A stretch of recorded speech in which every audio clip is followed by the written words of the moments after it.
एक मुलाकात ऐसी शख्सियतों के साथ जिन्होंने दिया है अपने जीवन को एक नया मुकाम। रूबरू कराएंगे ऐसी कुछ हस्तियों के साथ एक खास शख्सियत के साथ मुलाकात जयदेव पटेल के साथ नंबर 1 इंडिया न्यूज पर।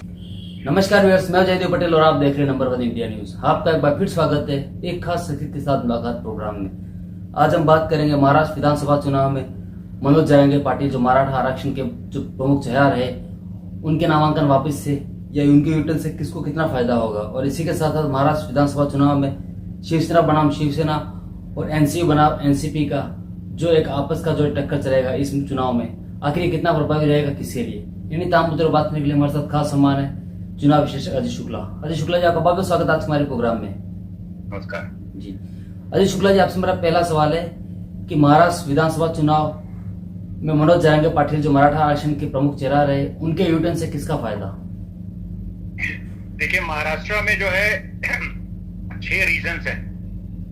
6 रीजन्स में पहला विदर्भा है, विदर्भा का रीजन है, फिर मराठवाड़ा है, वेस्टर्न महाराष्ट्र है, नॉर्दर्न महाराष्ट्र है, कोंकण और मुंबई का रीजन है। तो ये 6 रीजन में अलग अलग तरह से हो रहे हैं इलेक्शंस। सब जगहों पे अलग अलग मुद्दे हैं और अलग अलग तरीके से हो रहे हैं। अगर ओवरऑल सम अप करके बात करें तो मनोज जरांगे का ज्यादा प्रभाव जो है मराठवाड़ा में था जी। तो मराठवाड़ा में जो है वो अगर वो यू टर्न लिए हैं तो उसका वो किसको समर्थन करते हैं, उससे जो यू टर्न लिए हैं उसका, लेकिन एक ये आसानी से लग रहा है कि एंटी इनकम्बेंसी जो पिछले लोकसभा चुनाव में था वो कमोवेश जो है मराठवाड़ा में रहेगा। तो उसका फायदा जो है महाविकास आघाड़ी को ही होगा मराठवाड़ा जी। जहां तक बात रही वेस्टर्न महाराष्ट्र की, तो पूरे महाराष्ट्र में, चाहे वो वेस्टर्न महाराष्ट्र हो या वो मराठवाड़ा हो या नॉर्दर्न महाराष्ट्र हो, हर जगहों पे मराठा आरक्षण को लेकर और मराठाओं के बीच में है। भले ही एक कुछ मराठा जो है वो डबल वो रखते हैं, वो मराठा भी हैं और प्लस जो है ओबीसी भी है, तो वो नॉर्दर्न महाराष्ट्र वाला इलाका आता है, तो वहां पे बहुत ज्यादा असर नहीं पड़ेगा। लेकिन और रेस्ट जो महाराष्ट्र के रीजन्स हैं वहां पे कहीं ना कहीं छिटपुट हर जगह पे, और ज्यादा जो है वेस्टर्न महाराष्ट्र और मराठवाड़ा में पड़ने की संभावना है जी।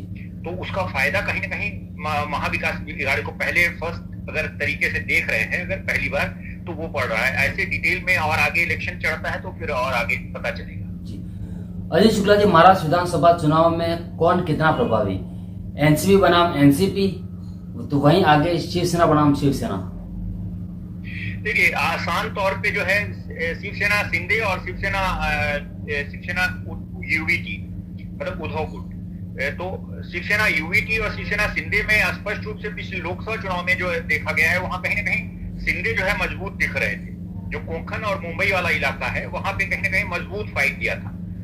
और जो शिंदे हैं वो अभी पावर में भी हैं और लाड़की बहना जो योजना चलाया है और लगातार बहुत सारे जो है कोर्स करेक्शंस किया है, तो ये देखना होगा आगे चल के क्या होता है। लेकिन मेरी निगाह में जो है वो थोड़ा शिंदे थोड़ा भारी पड़ रहे हैं। जहां तक एनसीपी शरद पवार और एनसीपी अजीत पवार का मामला है, वहां पे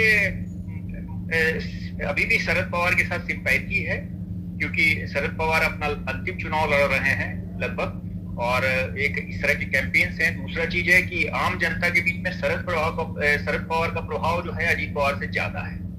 तो कमोवेश जो है शरद पवार एनसीपी जो है अजीत पवार एनसीपी के मुकाबले जो है थोड़ा सा आगे दिख रहा है। आगे इलेक्शन चढ़ता है तो देखा जाएगा कि क्या होता है 15 दिन में, क्योंकि अब तो चुनाव प्रबंधन का समय है, हर कोई अपना चुनाव प्रबंधन कर रहा है, कुछ प्रबंधन कर रहा है, तो देखना पड़ेगा।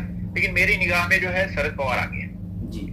अजय शुक्ला जी, इस बार जिस प्रकार से महायुति या फिर ये कहें एनडीए गठबंधन की तरफ से जो एक दाव खेला गया महाराष्ट्र विधानसभा चुनाव से ठीक पहले, बटेंगे तो कटेंगे, जो हिंदुत्व वाला जो कार्ड है, तो आखिर इसका कितना फायदा किसी होगा, या फिर कहीं ना कहीं इसको एनडीए और महायुति गठबंधन जो है उसको इसका नुकसान उठाना पड़ेगा? देखिए, बहुत सारे सामाजिक आंदोलन हुए हैं महाराष्ट्र में, तो महाराष्ट्र में हिंदुत्व का कार्ड जो है बहुत ज्यादा प्ले आउट नहीं हो पाता है एक तरफा, जैसे गुजरात में होता है। तो वहां पे बहुत सारे जो है ओबीसी और दलित आंदोलन हुए हैं, बहुत ज्यादा बहुत सारे जो है सामाजिक जो है वो आंदोलन हुए हैं, तो ओबीसी के बहुत सारे, अंबेडकर भी वहीं से। तो ये इसका प्रभाव जो है बहुत बड़ा नहीं पड़ता है, कुछ सर्टेन पॉकेट्स पे पड़ता है।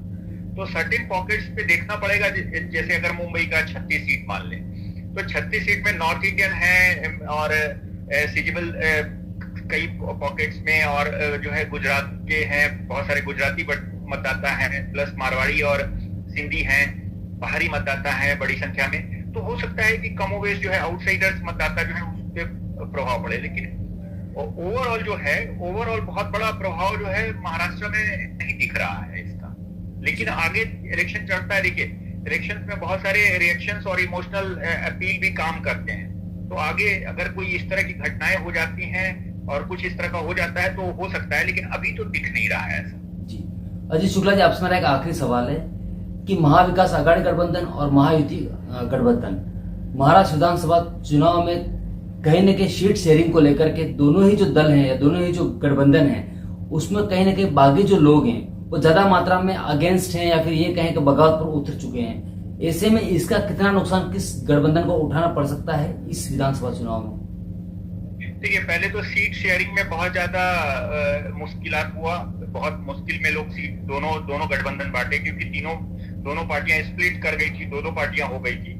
अब 1960 से जो है अगर उठा के देखते हैं, जब पुनर्गठन हुआ महाराष्ट्र का 60 के बाद की बात अगर करते हैं, तो उस समय से हमेशा से जो है इंडिपेंडेंस का बहुत अहम रोल रहा है।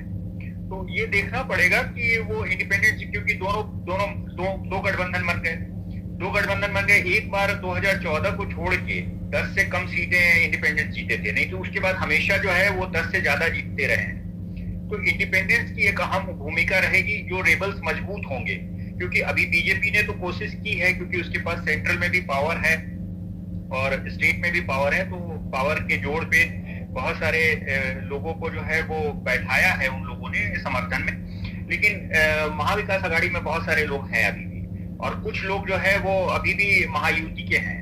तो अब देखना पड़ेगा कि आगे जो है वो कितने इंडिपेंडेंस, इसमें जो मजबूत कैंडिडेट्स होंगे वो कितने जीतते हैं, क्योंकि इंडिपेंडेंस की गुंजाइश बन गई है कि बड़ी संख्या में जीते, क्योंकि बहुत सारे रेबल्स हैं हर जगह पे, चाहे वो विदर्भा वाला इलाका हो या मराठवाड़ा का इलाका हो, चाहे वेस्टर्न महाराष्ट्र हो, चाहे नॉर्दर्न महाराष्ट्र हो, क्योंकि 2 अखाड़ी है और कैंडिडेट्स ज्यादा हैं। और जब 2014 में चारों पार्टियां अलग अलग लड़ी थी, जैसे वो चारों अलग अलग लड़ गए थे, कांग्रेस भी अकेला लड़ी थी, एनसीपी भी अलग लड़ी थी, शिवसेना भी अलग लड़ी थी, तो सबको मौका मिल गया था।